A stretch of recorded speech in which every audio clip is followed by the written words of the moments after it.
to Kenya Power, for example. Why?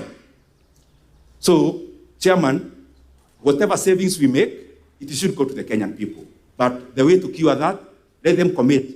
And then Parliament will check later whether in this transaction there was associated cost of an agent, because that is how things can happen. Lastly, the way forward, I have always said it, and I know 100%, Kenya may end up getting over 350 billion Kenya shillings if we follow part of them. And the many suggestions that I've heard from many people who have appeared before you, Chair. One, this issue of listing Safaricom came up even when I was in the corridors of power. So it's not something new to me. And therefore, whatever I'm saying is just to remind even the people who are there today. But there were better proposals than now. Why are we falling back to inferior proposals? The proposal which I would give, which even them they know, break Safaricom into 3. And you're not doing anything much. Breaking in paper, you're not breaking it like with Nyoro. Break Safaricom into a telco. Number 2, into a fintech. And number 3, into a tower company. The sum total of the 3 will be much more valuable than the whole. That's one.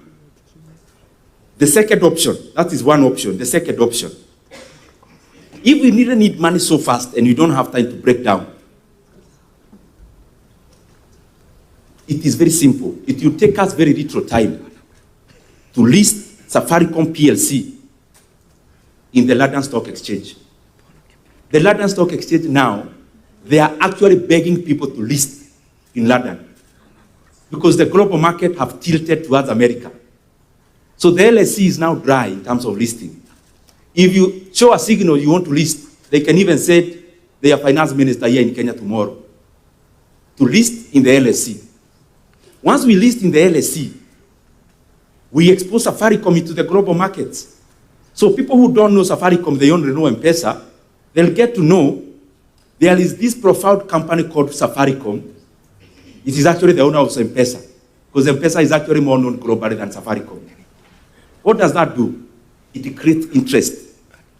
Chairman, after that, within the same option. After listing the LSE, open bids, international bids, for only 2 months, Kenya will be surprised that we will have people bidding even above the current consideration because of the other parameters that I gave. And I can bet to you, Chairman, and this issue is very weighty in my heart, is very heavy in my heart. The market already knew that Etisalat wanted to buy Vodacom. It was already known in the market. And therefore, I will not be surprised if our buyers today, next month, they are on sale.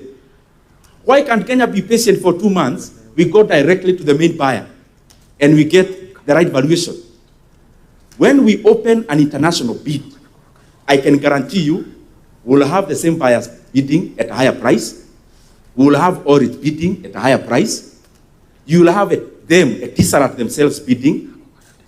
You can have investment vehicles like BlackRock bidding, like Blackstone. Eventually, Kenya will get more, as the story I gave about Rea Vipingo. So my submission, Chairman, is let us open this bid to international bidders. And we lose nothing. If Kenya gets an additional 150 billion, I thought the mileage will go to government. They'll build more roads. So, I mean, everyone benefits. Why can't we be patient for 2 months and we get a higher price, Chairman? Thank you very much. And as I submit, we look about the dividend. This is another securitization, as you know, of dividend. I would want to know even from the committee, maybe separately. You know, there's something called MTDS, whether it's actually part of it.